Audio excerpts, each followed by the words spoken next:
Trump posted the exact same thing on Truth Social 8 days apart. Wait, really? Does Trump keep his Truth Social post on his Notes app and he just forgot that he posted this one? If Iran surrenders, admits their navy is gone and resting at the bottom of the sea, their air force is no longer with us, that if their entire military walks out of Tehran, weapons dropped, hands held high. This is from May 18th, and this is from May 26th, today.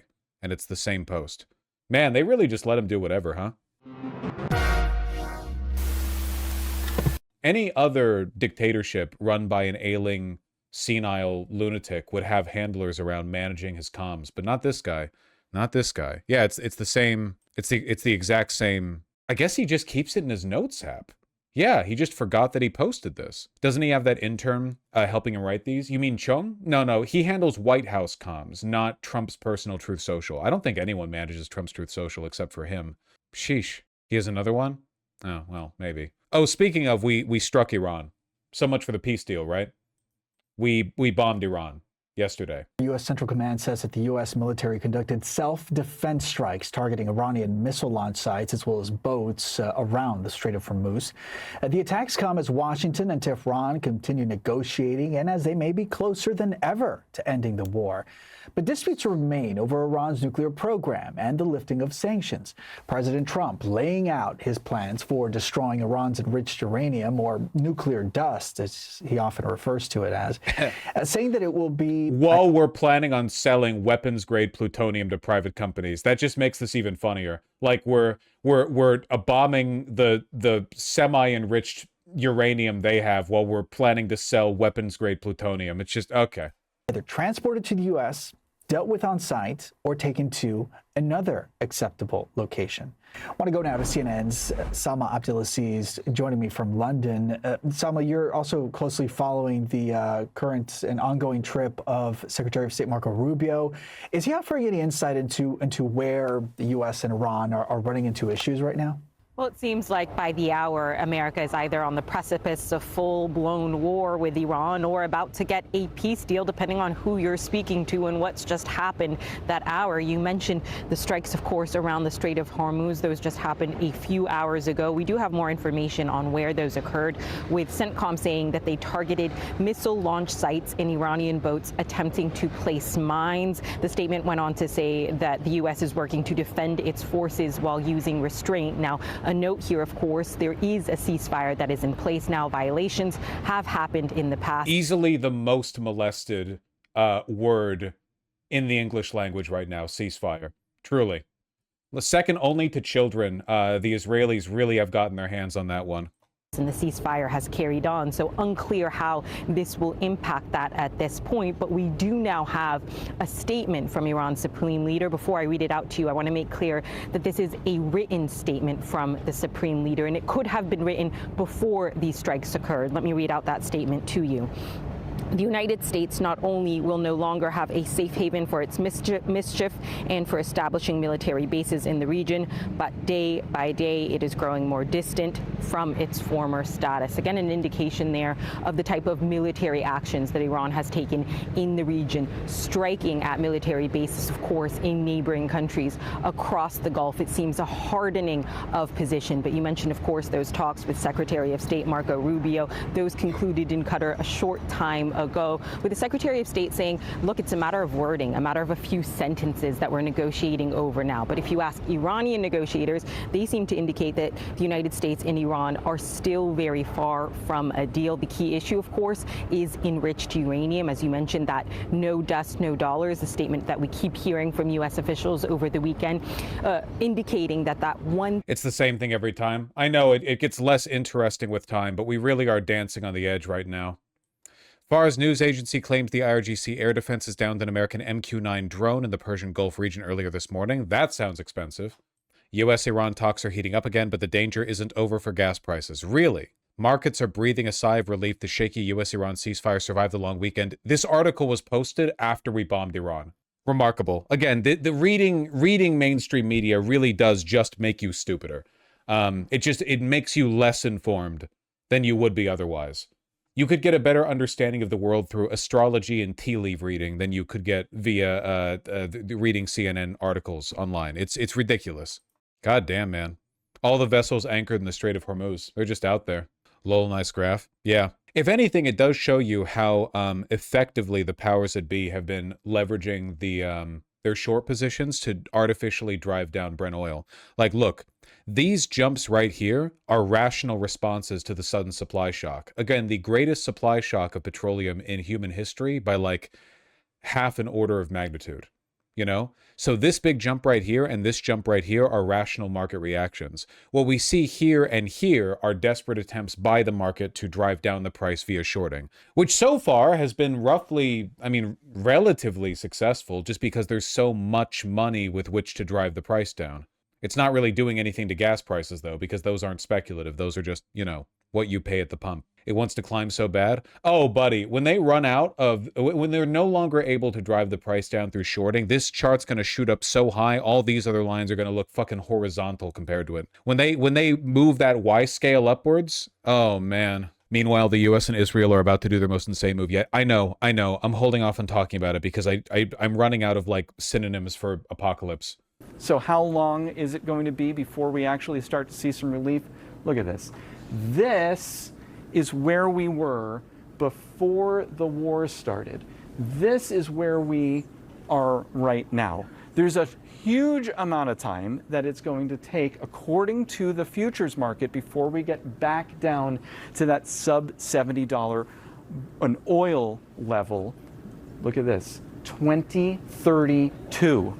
So you want $3 gas again, you're going to have to wait maybe 6 years. And so what is... And that's still running on a best case scenario. That's still running on a, we'll say, naive assumption. Why is it declining in June? Because they're acting like this shit's going to get resolved anytime soon. Years. And so what does that mean for everything? Look at this. Produce, clothing, airfare, gas, shipping, all of these rely on high gas prices, high oil prices. All of them are going to continue to be more expensive as long as this lasts. I'm sorry. Buy an electric car. Buy a fucking bike if you can, man. Did I hear you correctly? Did you say 2032? Yeah, so if you look at this, this tells you what the oil market is predicting prices will be in the future. Just imagine the schizophrenia that we are epigenetically breeding into the mind of the average American. You go on CNN and you see a guy say, even best case scenario, gas prices won't be below $3 a gallon on average until 6 years from now. Then you go on CNN Business online and see them say that the ceasefire held over the weekend. Then you go to CNN Politics and see that we struck Iran. Then you go, like, from the same company, you just get, it's like every fucking writer is on their own. It's a battle royale where, like, pessimistic perspectives informed by reality and optimistic perspectives informed by fever dreams and market speculation clash with each other in a battle for the American heart and mind, you know? Love the diversity of opinion. Yeah, diversity of opinion on the right. Am I right? The chocolate rations went up from 35 grams to 25 grams. Good reference. Good reference. Very pointed. Yeah, I guess I'll include this here because it's not real news until it actually happens. We're talking about, I guess, the fact that we struck Iran. Yeah, this is... You might recall what I warned you guys about like 2 months ago. The United States and Israel are working to end Jordan's custodianship of Jerusalem's Al-Aqsa Mosque and replace it with a new Israeli-controlled quote-unquote multi-faith administration. Now, if you'll recall anything and everything I said about this, is this the Third Temple? Yeah. You warned us about a lot of stuff. I especially warned you about this one. They want to turn the Al-Aqsa Mosque into like a fucking broader Abrahamic museum/tourist destination. Controlled by Israel. I thought you were being crazy and reactionary and overstating it. What do you want from me? They're going to start a world war, man. They're going to start a world war. Jesus Christ. Won't that threaten the peace treaties with Jordan and Egypt? It'll threaten a lot of stuff. Jordan is our ally. Jordan's leadership is cucked to the United States and therefore cucked to Israel. Israeli custodianship over the Al-Aqsa Mosque. Jesus fucking Christ. Actively working to strip Jordan of Al-Aqsa custodianship, sources say. The plan to spark fears that Jordan's role in Jerusalem could be sidelined in favor of a new arrangement aligned with Israeli interests. That sounds like it would start a full-scale jihad or some shit, lol. Yeah, this is, like I said before, this is the cornerstone of the evangelical doomsday prophecy. The construction of the third temple, this right here, this is it. Like, this is the point. This is the spot. It's that shit that Pete Hegseth was talking about a couple years ago, remember? U.S., Jordanian, and Palestinian officials, as well as Western and Gulf Arab sources, told Middle Eastern Eye that under the plan championed by President Donald Trump's son-in-law, Jared Kushner, who has no official role in the administration, and the U.S. ambassador to Israel, Mike Huckabee, and the authority of the Jordanian-backed Islamic Waqf?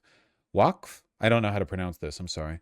Would abruptly end, and a new body created by the Israeli government would declare the Al-Aqsa Mosque a multi-faith center. According to the officials, all of whom requested anonymity to discuss sensitive matters. Let me put this a little bit more clearly, okay? This plan is so insane that everyone aware of it, except for the people championing it, immediately broke and told the media. And the Middle Eastern Eye is the first one to actually report on it. I guarantee you that everyone who is aware of this plan on every level, from every country that's been caught up in the discussion, they heard about this and immediately went to every single news agency they could, and they were like, holy fucking shit, please blow the lid open on this now. Stop them. The Middle Eastern Eye is just the first one to publish it. I guarantee you everyone got this. New York Times, CNN, MSNBC, ABC, CBS, everyone got this. Everyone got this. The new arrangement would grant Jews, quote, equal access to the Muslim site and formally allow large group Jewish prayer. Israel would have a major say over the appointment of imams, preachers, and senior mosque officials, and would also be involved in signing off on the content mentioned in Friday's sermons. 2 U.S. officials told the Middle Eastern Eye that Washington had drafted a paper on how they envisaged the mosque's future. The officials said the Trump administration would like to see the Al-Aqsa Mosque stripped of its Muslim identity, with the site turned into a landmark tourist attraction that hosts all 3 Abrahamic religions. A Western official and a source briefed by the Jordanian government told the Middle Eastern Eye that, according to a proposal they had seen, Arab countries would be granted rotational oversight of the Al-Aqsa Mosque complex. So Israel would be the only country with permanent oversight then. They said Bahrain, Egypt, Morocco, and the UAE had all been briefed on the U.S. proposal. Missing a few countries there, I'm noticing. According to 2 Gulf Arab sources and another source familiar with the Jordanian government's thinking, Saudi Arabia, which shares a deep history and robust alliance with Jordan, was against the proposal. The sources said that Israel had first floated the idea with the Trump admin nearly a decade ago, but shortly after Huckabee assumed his post as U.S. ambassador last year, he repeatedly called on Washington to follow through with the plan. The U.S. envoy, a devout evangelical Christian and former talk show host, is a longtime pro-Israel advocate who is staunchly, we know what all this is. This is Al-Aqsa Mosque. The Jerusalem landmark is known as Al-Haram al-Sharif, or the Noble Sanctuary by Muslims, and as a Temple Mount by Jews. Spanning 35 acres, it's situated in the Old City, and it's significant to all 3 Abrahamic religions. But it's also one of the world's most contested territories. Following the Declaration of Israel in 1948, which uprooted and expelled 750,000 Palestinians, East Jerusalem, including the Old City and Al-Aqsa Mosque, came under Jordanian control. But after the 1967 war, Israel occupied East Jerusalem in violation of international law. I've heard about this. Al-Aqsa Mosque has become a flashpoint and a symbol of Palestinian resistance. Now, over the years, Jordan's authority over the site has weakened, while Israeli incursions and restrictions have increased and become more violent. Today, as the Israeli war on Gaza rages, do you think the other countries in the Middle East might turn on Trump? Look, man, the leadership of Saudi Arabia are no more Muslim than I am, not authentically, but like, this might be a step beyond to everyone. Like, there's a reason why Israel had to keep their hands off of the Al-Aqsa Mosque for so long. There's a reason why they've had to moderate their influence over Jerusalem. There's a reason they have that wall. There are some limits, you know? Al-Aqsa sees near daily settler incursions, raids, and attacks on Palestinian worshippers.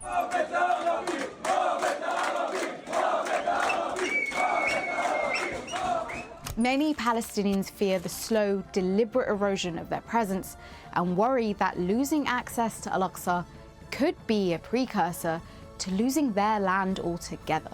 So what is the history of Al-Aqsa, and how has the status quo changed?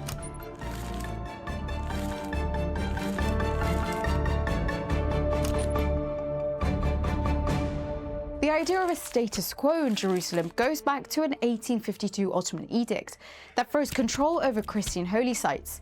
particularly the Church of the Holy Sepulchre, between various religious communities and forbid any construction or alterations to their existing status. Reaffirmed by later treaties, it created rigid rules about who could do what, down to fixing doors or lighting candles. And over time, this status quo became a model. This is the flashpoint. This is the cornerstone of the evangelical doomsday prophecy. The reason the Trump administration would be going for this is in part a mix of genuine evangelical fervor and also a desire to appeal to them as a base, as though evangelicals aren't already like 90% pro-Trump. But it is like an end of the world scenario. The Israeli takeover of the Temple Mount of Al-Aqsa Mosque would probably prompt a degree of regional instability that would make everything that's happened up until this point look like nothing. Like it could legitimately lead to a crusade. Would jihad? Jihad isn't the equivalent term for crusade. A crusade is distinct. Jihad is just a holy war, right? Crusade isn't just a holy war. A crusade is like a papal designation. Arab Spring 2, yeah. This would piss off the Catholics as well. Yeah, no, everyone on earth. It would be like Israel single-handedly declaring war on the faith of like 3 billion people all around the world. Jihad isn't technically a holy war? Okay, gotcha. Yes. 2.2 billion? Okay, 2.2 billion. And me. I'm not a Christian, but I will fight at Jerusalem to retake the Al-Aqsa Mosque. I don't think Israel could manage that level of pressure. Israel has long irritated its neighbors for like very legitimate reasons. They have been irritated with Israel, but I think this might, at least in some people in the Middle East, provoke a suicidal level of hatred that would immediately, like, again, there's always a limit to the pushing, right? It's like a cornered animal where there's stuff you can get away with because Israel has nukes and has the backing of America, but we are talking about religious fervor here. There is a degree of provocation that you could levy that would cause a lot of people in the Middle East to just say, I don't care if the world ends, we're taking it back, you know? You can't ration with that, or you can't like reason with that level of what makes this temple so important for like half the planet. Well, to Muslims, it's where Muhammad went to heaven, and it's also a location to which Muslims pray. It's like an unbelievably important location, and Israel's basically held it under siege for decades. Jordan's ownership and stewardship over Al-Aqsa Mosque is like a compromise Israel had to agree to, because Israel understood that at the time they took Jerusalem, if they had also taken the mosque and controlled it or leveled it, they probably would have been immediately invaded by like every one of their neighbors. It would have been like the 6-Day War, but a lot worse, you know? It's like a final desecration, you know what I mean? I don't know how else to put it. It would be like it would be like if Iran got their hands on a nuke and used it on the Vatican. Like, I'm trying to describe the level of religious hatred it would inspire in the world. Like, that would be the rough equivalent, I think, if they leveled Al-Aqsa Mosque or like essentially took it over. Yeah, it'd be like, is that significant to Iran? Yeah, all Muslims. Yeah. At least I believe. I don't think the Sunni-Shia split differs in this respect. Yeah, it'd be bad. Like, really bad. The fact that they're quietly talking about doing this is really like a writing on the wall moment. For managing other religious sites in Jerusalem, including Al-Aqsa Mosque in 1967. Now, after the first Arab-Israeli war broke out in 1948, Israel captured 78% of historic Palestine. East Jerusalem, where Al-Aqsa Mosque is situated, fell under the custodianship of the Hashemite Kingdom of Jordan. But Israel's encroachment intensified in 1967, and after the 6-Day War, Israel illegally annexed the Old City and Al-Aqsa, violating international law. Following the war, Jordan and Israel agreed that the Waqf Islamic Trust would control affairs inside the mosque, while Israel controlled external security and overall sovereignty. This status quo stipulated that only Muslim worshippers were permitted to visit the site. I don't see it reported, and this piece isn't very alarmist. My guess is that the Middle Eastern Eye is the first one to break this for reasons relating to its, you know, its associations and its priorities. But the news will eventually break on this globally. This is too much. Like, my guess right now is that in the newsrooms over at the New York Times, Reuters, all of them, they're sitting on this going like, well, shit, what do we do with this? You know? whilst non-Muslims were allowed with permission from the Islamic Waqf during setting. What should be our tone? Again, like, and I hope, like, people watching this, you know, I'm not trying to, like, I understand, like, a lot of stuff is happening in the world right now. I don't want to overstate, like, too many times. There is a very reasonable possibility that an Israeli takeover of the Al-Aqsa Mosque would lead to, very shortly, like, reasonable chance, a blockade that makes the current one look like nothing. Also reasonable, immediate, like, Islamic crusade on Jerusalem, followed by nuclear, like the Samson option being used. Like, this would be a level of escalation that would at the very least test that degree instability. And I'm not saying it's a 50-50. I'm not saying it's a 70-30. I don't know. I'm saying that that is a reasonable possible outcome of this series of events. It is not impossible. Towers, but were not permitted to pray there.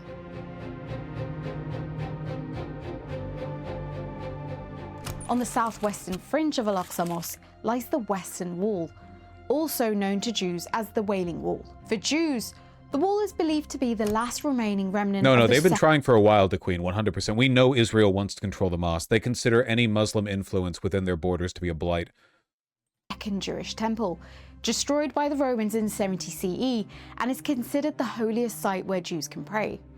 It's administered by Israel's Ministry of Religious Services and the Western Wall Heritage Foundation, and operates under Orthodox Jewish rules. Didn't they take it over in 1967? Pay attention to the video. They take over security around it, and they've been encroaching on its boundaries, but technically, Jordan supervises the Al-Aqsa Mosque. What we're talking about is an attempt to seize it completely under Israeli control, which includes gender segregation during prayer. While non-Jewish visitors are allowed to enter the area, they are not permitted to perform any non-Jewish religious rituals in line with the status quo arrangements governing the site. But an extremist messianic Jewish movement known as the Temple Mount movement, a belief that a third temple must be built in the compound, destroying Al-Aqsa Mosque, has undermined the status quo. Extremist settler groups believe that the third temple will fulfill a biblical prophecy and restore Jewish sovereignty over the site. There you have it. Some of these groups are now openly rehearsing rituals linked to temple construction. In 2024, members of the Temple Institute stage a symbolic practice of the red heifer sacrifice, a ritual believed by some to be necessary for building a third temple on the very site where Al-Aqsa and the Dome of the Rock now stand. Despite the agreement between Jordan and Israel, settler groups raid the mosque without Palestinian permission and carry out excavations in the area. In 1990, right-wing Jewish settler group known as the Temple Mount Faithful attempted to lay a cornerstone, the symbolic first stone of construction for the third temple in the compound. For many These are the people who would be administrating the Al-Aqsa Mosque if they took it over. Keep that in mind. It's the Israeli government. The people in charge are extremists. Pete Hegseth and Mike Huckabee are both, like, active proponents of the third temple construction. They both fold it into their worldview because they're evangelicals. Jared Kushner, to my knowledge, hasn't mentioned it, but that's probably because he's playing it close to his chest. Also, I doubt that Jared Kushner himself is a religious extremist, probably just a regular old Jewish white supremacist. Palestinians and Muslims, the provocative act was seen as a direct threat to the mosque's existence, an attempt to replace it. This triggered a protest in which Israeli forces killed 21 Palestinians.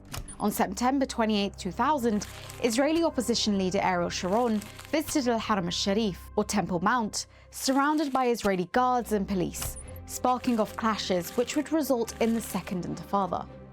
Once considered to be on the fringes of Israeli society, the temple movement has grown rapidly and has become increasingly mainstream. When Sharon became prime minister a year later as the head of the Likud party, his government oversaw the construction of a vast separation wall, effectively cutting off Palestinian access to East Jerusalem and Al-Aqsa from much of the occupied West Bank. What was once a place of regular pilgrimage for Muslims from across Palestine became increasingly inaccessible, with entry limited by age, permits, and humiliating checkpoint procedures.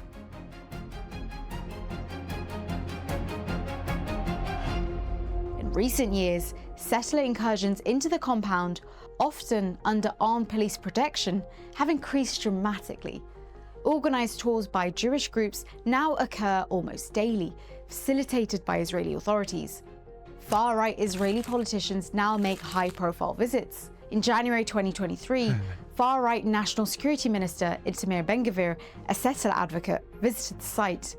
In 2024, he went further, publicly calling for the construction of a Jewish synagogue at the Al-Aqsa Mosque. הר הבית, האם נציין כאן את חורבן בית המקדש?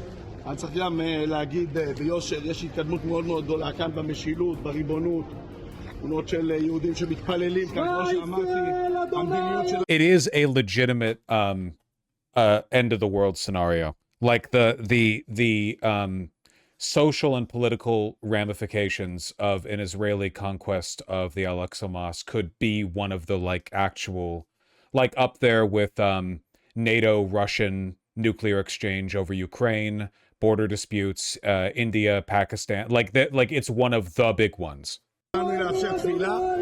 At the same time, radical Temple Mount activists have accelerated preparations for the construction of a third temple, a goal that would require the removal of the Al-Aqsa Mosque. Part of this vision is the ritual of the red heifer, a rare purification ceremony outlined in Jewish scripture which calls for the sacrifice of a flawless red heifer on Jerusalem's Mount of Olives to pave way for the construction of the third temple. In 2022, 5 Texan red heifers were flown to Israel, and in 2024, an ultra-nationalist group were pictured practicing the ritual with a cutout of a red heifer.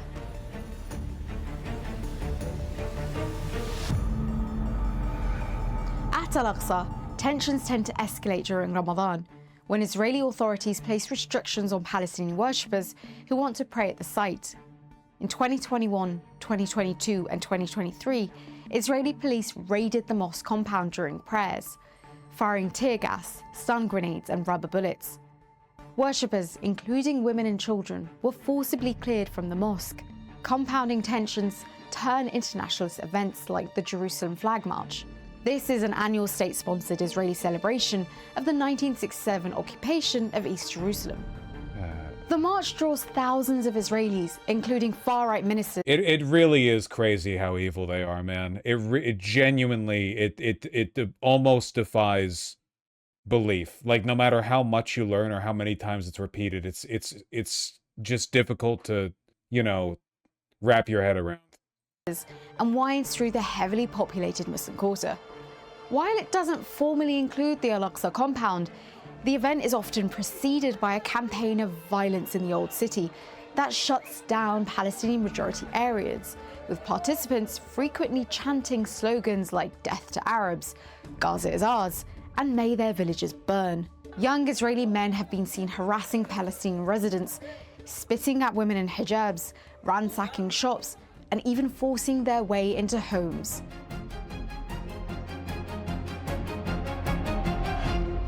Judicial decisions have also played a role in shifting the status quo. In recent years, Israeli courts have issued rulings legitimizing silent Jewish prayer in the Al-Aqsa Mosque, a practice once considered a clear violation of long-standing agreements. At the same time, Jordan's authority, represented by the Islamic Waqf, has repeatedly been undermined. Waqf officials have been blocked from enforcing regulations inside the compound, and in 2023, even the Jordanian ambassador was denied entry.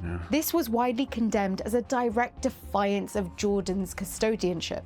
Increasingly, Israeli police have bypassed or overridden Waqf directives, asserting de facto control over internal affairs at the site. Now, Jordan continues to issue strong statements condemning Israeli incursions and violations. Its Ministry of Foreign Affairs has called settler invasions provocative and unacceptable, warning that these violations could lead to uncontrollable escalation.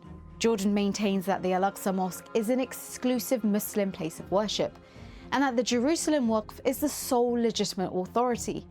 But more and more, these declarations are viewed as symbolic. Israel's actions, like denying access to Jordanian diplomats or ignoring Waqf oversight, expose the limits of Jordanian influence. Without enforcement power or international backing, Jordan's custodianship appears more ceremonial than practical. Sorry, I don't have much to say. The video is summing it up pretty well, no? For many Palestinians, what's happening at Al-Aqsa mirrors the trajectory of the Ibrahimi Mosque in Hebron. After a Jewish settler killed 29 Muslim worshippers there in 1994, Israeli authorities split the mosque between Jewish and Muslim worshippers, eventually giving 60% of the site to settlers. Over time, Palestinians in Hebron have faced increasing isolation, movement restriction, and settler violence. In 2025, Israel transferred administrative control over parts of the Ibrahimi Mosque compound from the Palestinian-run municipality to the religious council of the local Israeli settlement, a further erosion of Palestinian sovereignty. Now, Palestinians see similar patterns emerging at Al-Aqsa through settler incursions, reduced access, court rulings, police raids, and the steady erosion of Waqf authority.